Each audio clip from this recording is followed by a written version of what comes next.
Bonjour et bienvenue à vous dans ce nouveau podcast d'Humain Digital. Je suis Corinne Blanc-Faugère, révélatrice de charisme et de valeur. Je suis l'anti-sieste de votre impact. Bonjour, et bien voilà, nous voici arrivés à l'étape numéro 5 de cette série de podcasts, de 5 podcasts.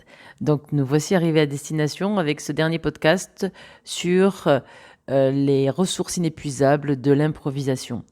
J'espère que tout ce que vous avez entendu jusque-là a pu vous aider, vous accompagner, voire vous stimuler vers plus de possibilités, plus d'aisance et pourquoi pas vous accompagner vers un pas de côté pour vous faire apprécier les choses différemment, les choses de votre quotidien et pourquoi pas même vous-même et vos propres ressources. Alors, si vous découvrez ce podcast sans avoir découvert les précédents, je vous invite tout de suite, si vous le voulez bien, à mettre sur pause et à aller voir les précédents, à les écouter surtout, ça sera plus commode, et de façon à ce que vous puissiez vraiment suivre le fil de mon cheminement de pensée, du cheminement de mon accompagnement, pour que vraiment toutes ces informations que je transmets dans ces 5 podcasts vous servent de manière efficiente. Voilà. Parce que si vous picorez comme ça le 5, le 3, le 2, le 1, le 4, un peu de manière aléatoire, ça n'aura pas vraiment de sens en réalité. Ça vous apportera pas autant que si vous prenez le temps de les écouter tous. Ils font entre, je crois, 13-14 minutes et 20-25, pas plus. Donc, quitte à les écouter chacun en plusieurs fois, c'est préférable plutôt que de les écouter dans le désordre. Si c'est possible pour vous, ça serait super. Voilà. C'est mon conseil du jour. Voilà, en tout cas, je vous remercie de cette écoute. Et donc aujourd'hui, si vous avez bien suivi le cheminement, je vous propose un podcast vraiment spécial sur un training basé évidemment sur des exercices, des jeux de base, des techniques d'improvisation qu'on peut retrouver bien sûr dans toutes sortes d'ateliers d'improvisation, que je propose aussi dans mes stages d'improvisation que j'organise tous les derniers dimanches du mois. Et du coup, c'est intéressant de voir comment seul aussi, ou pourquoi pas, vous verrez, je vous donne aussi des conseils pour des petits jeux à deux ou à plusieurs. Déjà, seul, on peut se proposer à soi-même des exercices d'entraînement, un training, pour fluidifier comme ça sa pensée, pour fluidifier ses pensées, et de façon à ce que les mots nous viennent plus facilement à la bouche, et de façon à ce que aussi on ait plus confiance en nous en fait, sur peu importe la situation, excusez-moi, dans laquelle je vais me trouver, ben c'est pas grave parce que je sais que je peux faire confiance à mon potentiel verbal, à mon potentiel de ressources, de créativité aussi, et des idées qui sont là et qui sont disponibles et qui sont libres de s'exprimer. Parce que vous aurez fait certains exercices d'entraînement et si vous pouvez les faire régulièrement, ben vous aurez donné à votre cerveau l'habitude comme ça d'avancer en ce sens, de réfléchir et de mettre à disposition tout le package de vocabulaire que vous avez accumulé jusque-là, disponible en fonction de vos besoins finalement. C'est ça l'idée, on est bien d'accord ? Donc, le premier jeu que je vous propose aujourd'hui, ah oui, et je refais une parenthèse, je vous rappelle que là, en fait, ces 5 podcasts sont basés sur la lecture vivante que je vous fais de la dernière clé de mon livre qui s'appelle Maîtriser l'art de la répartie. Parce que un bon exemple vaut mieux que long discours, certes. Et au-delà de ça, j'ai eu envie de le lire pour aussi y apporter des éléments de rajout comme ça. Pour ça que je parle de lecture vivante. Et parce que bien sûr, un livre aussi, même s'il y a des mots, on ne reçoit pas forcément toujours toute l'ampleur et la mesure de ce que l'idée engendre en fait et de comment elle peut venir nous chercher dans notre manière de nous développer individuellement.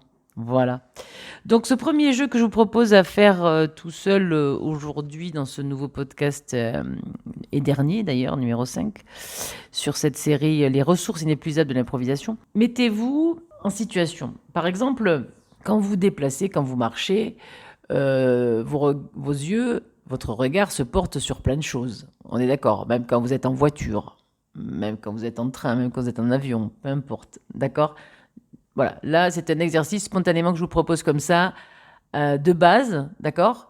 Pour vraiment convoquer les mots à votre esprit pour qu'ils arrivent jusqu'à votre bouche facilement, beaucoup plus facilement. Donc quand on se déplace, on voit des choses. Et bien souvent, on ne prend pas conscience de tout ce qu'on voit. On le regarde, on le voit, on le regarde pas, pardon. Et donc ce que je vous propose à cet exercice, c'est en même temps que vous allez marcher ou vous déplacer, en tout cas, qu'importe, excusez-moi, qu'importe le moyen, hein, qu'importe le flacon pourvu qu'on ait l'ivresse, n'est-ce pas? Donc, quelle que soit la manière dont vous allez vous déplacer, je vous propose de prendre conscience de là où vos yeux se portent et de nommer les mots. Par exemple, vous marchez dans la rue, trottoir, voiture, réverbère, boulangerie, client, pain, et vous continuez à avancer comme ça, etc. Homme, femme, chien, laisse. Et alors, bon, ça peut paraître incongru comme ça au départ, mais l'idée, c'est vraiment deux effets qui se coulent intéressants, c'est-à-dire que non seulement vous allez développer votre conscience du ici et maintenant, c'est-à-dire que vous allez prendre conscience de tout ce que vous voyez. Et alors au départ, bien sûr, c'est un petit effort à faire de nommer tout ce que vous voyez. Et le deuxième effet positif, c'est que finalement, ça va vraiment stimuler votre vocabulaire et ça va stimuler cette fluidité comme ça verbale de façon à ce que, comme je le disais tout à l'heure, les mots quoi qu'il arrive, soient disponibles. Et ça, si vous faites ça dès que vous pouvez, pendant un certain temps, vous mettez une session de training, vous voyez, je sais pas, plusieurs fois dans une semaine, par exemple, plusieurs fois pendant 15 jours, et vous allez voir que ça va vraiment, vraiment stimuler autant l'apport de votre vocabulaire disponible, là, ici et maintenant, quand vous en aurez besoin pour votre répartie, ça c'est certain, mais pour plein de choses. Et aussi, vous allez voir que votre créativité va s'en trouver renforcée également. D'accord? Parce que ça veut dire que vous êtes plus passif à marcher ou à vous déplacer comme ça et à laisser voguer vos pensées. Quelque part, c'est vous qui décidez à quoi vous allez penser. Donc vous pensez ce que vous voyez, vous nommez ce que vous voyez et donc ce que vous pensez. Est-ce que j'ai été claire? Normalement, oui. De toute façon, l'avantage, c'est que vous pouvez toujours réécouter. Voilà. Ce qui est intéressant, c'est que vraiment, voilà, encore une fois, hein, je vous dis testez, quoi. Si vous avez des doutes, testez. Testez. C'est une très bonne manière de lever des freins. Des freins tout bêtes parce que souvent, hein, on est tous emportés dans le rythme actuel complètement frénétique. Et très très souvent, on est hyper sollicité et finalement on décide presque comme si on ne décidait pas grand-chose, quoi. Donc là, on nomme ce qu'on voit et au fur et à mesure qu'on le voit. OK? Premier exercice. Deuxième exercice que je vous propose de faire tout seul, et ça vous pourrez aussi le faire à deux ou à plusieurs parce que c'est très amusant. Vous inventez un mot, peu importe lequel. Vous inventez un mot à partir de plusieurs syllabes qui n'ont rien à voir les unes avec les autres. Peut-être vous redécoupez des mots existants et vous séparez les syllabes. Comme par exemple, vous prenez chocolat, fleur et cartable. Ça peut faire quelque chose du genre carabouk. Carabouk. Voilà. Carabouk. Carabouk, je crois que ça n'existe pas. Donc, Carabouk, je vous dis spontanément, Carabouk, donnez une définition. Alors, vous allez dire, voilà, j'en sais rien du tout. J'en sais rien du tout. Je sais pas, Carabouk, bon, si je vous laisse réfléchir 2 minutes, vous allez faire du phonétique. Vous allez réfléchir à la musicalité des mots, à ce que ça vous rappelle, etc. Bon. Mais pour vous aider, justement, et stimuler votre imaginaire autant que votre vocabulaire, je dis bien stimuler, hein, parce que le vocabulaire, vous l'avez, l'imaginaire aussi. Mais s'ils sont rarement sollicités et stimulés, bah finalement, vous avez l'impression des fois de ne pas en avoir. On est bien d'accord. Donc l'idée, là, Carabouk, ben, en fait, vous faites une liste de métiers sur des petits papiers, d'accord? Un métier par papier. Essayez d'être très diversifié dans les sphères métiers. Voilà, vraiment aller partout dans l'enseignement, le bâtiment, le secteur tertiaire, le secteur de l'artisanat, vraiment tout un tas de métiers, la communication, le marketing, vraiment voilà, des métiers vraiment très très diversifiés. Et vous piochez au sort, par exemple, boulanger. Moi, je parlais de boulangerie tout à l'heure. Voilà, imaginez, voilà, qu'est-ce qu'un carabouk pour un boulanger? Et donc, vous amusez comme ça. Alors, si vous voulez, vous pouvez l'écrire. Si vous voulez, vous pouvez aussi le dire à l'oral. Laissez-vous un temps de réflexion entre 2 et 5 minutes. Et vous allez voir que plus vous ferez cet exercice avec des mots inventés différents et des métiers différents, plus vous aurez d'idées et plus ça va stimuler le champ des possibles. Vous allez voir, ça va être intéressant. Et donc, boulanger, carabou. Et donc, l'idée, c'est que vous devez réfléchir à qu'est-ce qu'un carabouk pour un boulanger? Alors là, j'improvise à mon tour parce que j'ai pas du tout préparé puisque j'ai inventé ce mot carabouk en même temps que je vous parlais. Donc, si j'étais boulanger, alors je vais le faire comme si c'était moi là, je suis en face de vous. Alors, bonjour, moi je suis boulanger et en fait, je vais vous expliquer aujourd'hui ce qu'est le carabouk. Pour moi qui suis boulanger, du coup, le carabouk, en fait, c'est l'ancêtre du pétrin. À part qu'il était retourné. Voilà. C'était un bol à l'envers et finalement, la pâte, elle se pétrissait dans des sens différents. Et on s'est rendu compte que c'était pas très efficace parce que souvent elle tombait par terre et que du coup on a créé le pétrin pour que justement en fait la pâte s'assouplisse et se malaxe dans un bon sens. Et voilà. Vous pourrez dire oh là là Corinne, c'est pas terrible ton truc. Ou peu importe. L'idée, c'est que je fais exprès vraiment. Je suis complètement décomplexée face à vous pour vous montrer qu'il n'y a pas d'enjeu. Il n'y a pas d'enjeu et il faut surtout, je réfère au premier podcast, le jeu du oui, vous vous souvenez? Voilà, c'est le moment ou jamais où il faut se dire oui. Il faut se dire oui aux idées qui viennent, ici et maintenant, et de façon à ce que notre cerveau se dise ah, « Ok, c'est bon, maintenant je vais proposer des idées, il les prend, donc c'est bon, je vais continuer à en proposer régulièrement. » Et c'est comme ça qu'il y a une dynamique concrète qui se met en place. Vous testez? Moi, j'aimerais bien avoir vos retours, hein. Je compte sur vous, hein, bien sûr. Vous savez qu'il y a un espace sur les podcasts prévus exprès, que ce soit sur SoundCloud ou sur YouTube. Il y a un espace prévu pour que vous puissiez déposer vos commentaires et vos impressions. Voilà, j'aimerais beaucoup savoir votre opinion par rapport à ça. Et ça, vous pouvez le faire tout seul, bien sûr, pour vous entraîner un petit peu. Vous pouvez le faire à deux, ou on peut le faire en famille, avec les enfants, ils adorent ça aussi. Vous pouvez le faire avec des amis, en soirée, autour d'un apéro bien sympathique. Voilà, c'est des petits jeux comme ça sympathiques qui peuvent à la fois stimuler et l'ambiance et nos capacités à tous, et nos ressources à tous. Voilà. Donc, ce qui est intéressant aussi, ça sera le numéro 3 que je vous propose, et de façon à aussi continuer à déverrouiller efficacement vos méninges. Alors, on continue le training. Alors, soit vous en faites un de chaque régulièrement, soit vous les dissociez, soit vous les associez. Vous faites exactement comme vous voulez. D'accord? Alors, ce qui est intéressant aussi, maintenant, on va rentrer un peu plus dans quelque chose qui peut-être va être un peu plus concret, dans quelque chose de votre quotidien à vous. Et ça, c'est intéressant aussi comme training à faire seul. Il vous arrive, bien sûr, j'imagine, d'être régulièrement en situation d'observateur dans des réunions ou dans des groupes où vous entendez, vous regardez les autres répondre à des questions qu'on leur pose. Et là, ce que je vous invite à faire, c'est de dire, tiens, dans votre tête, en fait. C'est-à-dire que vous vous préparez, si c'était vous qui deviez répondre, qu'est-ce que vous diriez? Donc vous écoutez, vous vous dites, tiens, moi, si cette question m'était adressée, j'aurais répondu ça.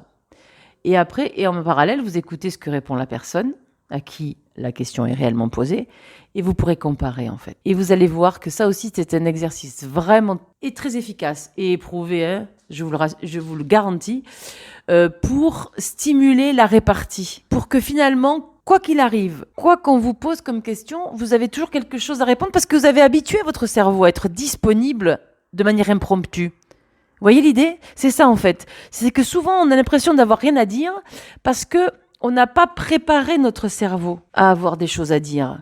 Et donc on est là, on est figé, dit mais j'ai pas de répartie, j'ai pas de tac au tac, j'ai pas d'aplomb, oh là là.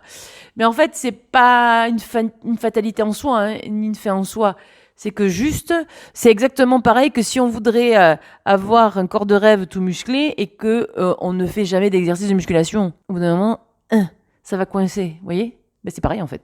Imaginez, considérez que votre créativité, votre votre ressource verbale de vocabulaire est comme un muscle, imaginez ça.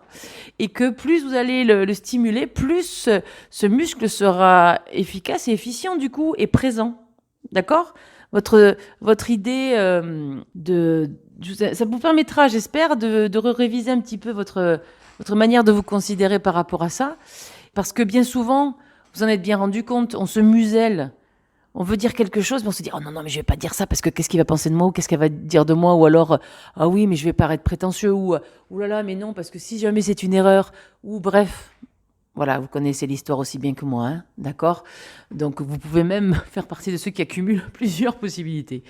Donc, de manière décomplexée, commencez tranquillement avec vous-même ces petits exercices et vous allez voir que ça va vraiment vous aider. Et après, quand vous vous sentirez prêt, vous pourrez proposer pourquoi pas à votre conjoint ou à votre conjointe ou bref, à des amis. Voilà, l'idée, c'est très, très intéressant d'essayer ça et j'ai hâte d'avoir vos opinions. D'accord ? Ce qui est intéressant aussi, c'est donc exercice numéro 3 bis, une variante, c'est-à-dire que vous pouvez aussi, pas forcément toujours en situation professionnelle, vous pouvez aussi vous entraîner, et pourquoi pas avec des amis, ça peut être très amusant, face à un film. Vous regardez un film chez vous, seul, à deux ou à plusieurs, et vous amusez à un moment donné à mettre pause sur avant que l'autre réponde. Qu'est-ce que vous diriez, vous, si vous étiez ce personnage-là, dans cette situation? Qu'est-ce que vous répondriez? Ça pourrait être amusant. Enfin, c'est en général amusant. À vous de voir après. Bon, si c'est un film à grand suspense, là, ça va être un peu compliqué. Le but, évidemment, c'est que ce soit un film que vous n'avez pas encore vu, parce que sinon, votre inconscient va être influencé, bien sûr. Et le but, c'est pas que vous montriez, fassiez votre étalage de confiture hein, et de savoir. On se comprend. C'est que vraiment, vous soyez dans une dynamique de stimulation de vos propres idées et de votre propre vocabulaire, ça, vous l'avez compris. Bien. Numéro 4 ou 5, ça dépend si vous avez considéré le 3 bis comme un quatrième exercice. Là, je vous propose de le faire dans un moment calme. Pratiquez cet exercice qui continuera à ouvrir l'esprit et à stimuler vos idées de répartie. Alors, pendant 1 minute, vous mettez un chrono. Vous avez l'avantage maintenant, c'est qu'on a moult choses sur nos téléphones portables. Donc, vous avez, là où vous avez l'alarme, vous avez soit chrono, soit minuteur. Je vous propose de mettre minuteur et de le mettre sur 1 minute, parce que comme ça, une fois que c'est fini, ça sonne. Donc, vous êtes libre après de ne plus le regarder. Et pendant 1 minute, vous dites des mots. Pan, pan, tan, tan, tan. Vous balancez des mots. Ta, ta, ta, ta, ta, ta, ta. D'accord ? C'est un exercice aussi très stimulant. Essayez de le faire dans ce sens-là, ça vous aidera. Vous aurez la sensation d'avoir des notions de progrès. Si je vous les donne dans ce sens-là, c'est parce que c'est des choses qui vont vous aider dans cet ordre-là. Vous voyez ? C'est de la même manière que quand on construit une maison, on met jamais le toit avant les fondations. Ben, c'est un peu pareil, quoi. Si on le fait les choses dans un certain ordre, on aura un meilleur résultat que si on le fait de manière un peu anarchique.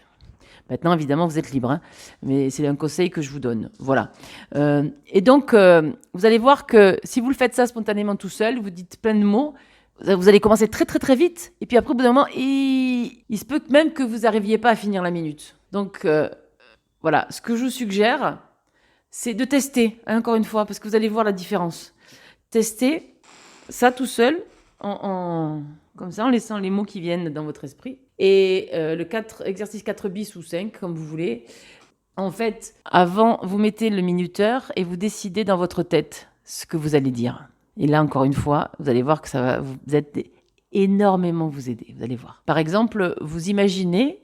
Parce que, en fait, on sait aujourd'hui hein, que plus on est là, ici et maintenant, dans notre image mentale, dans l'instant où on est, plus on mobilise...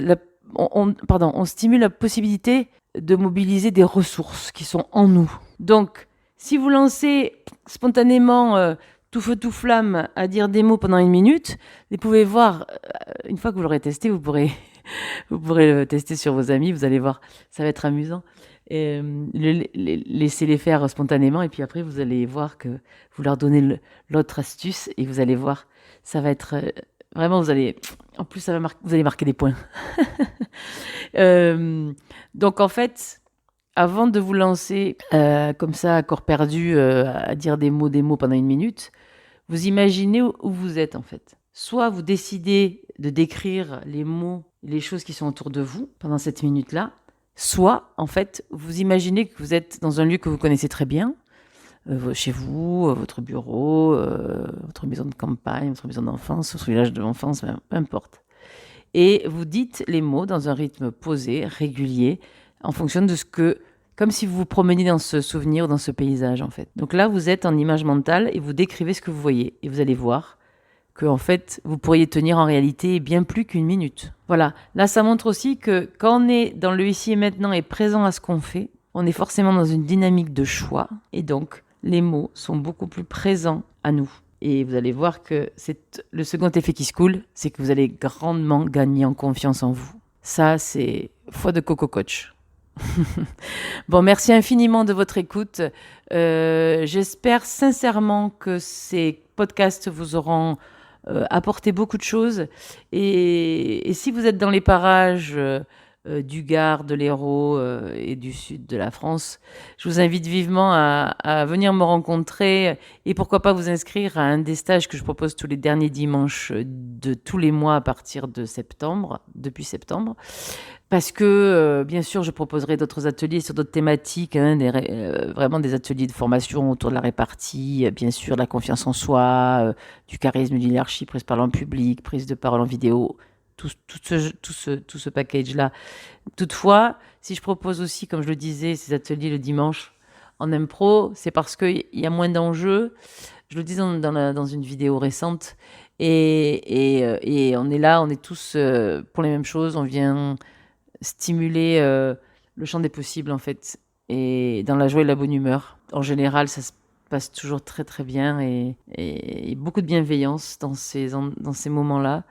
Et tout le monde repart joyeux et comme si on avait tous gagné du vocabulaire, alors que tout est déjà en nous, mais parfois c'est tellement obstrué, voilé par différentes choses de la vie, de notre histoire, que ça bouge papier, ça fait bourrage papier. Donc là, moyen de trouver une sérénité verbale, d'expression et de communication en toute aisance. Allez, je vous laisse et je vous remercie beaucoup de votre attention et des podcasts pour être avec vous de façon toujours plus directe. Merci beaucoup et à très bientôt. Au revoir.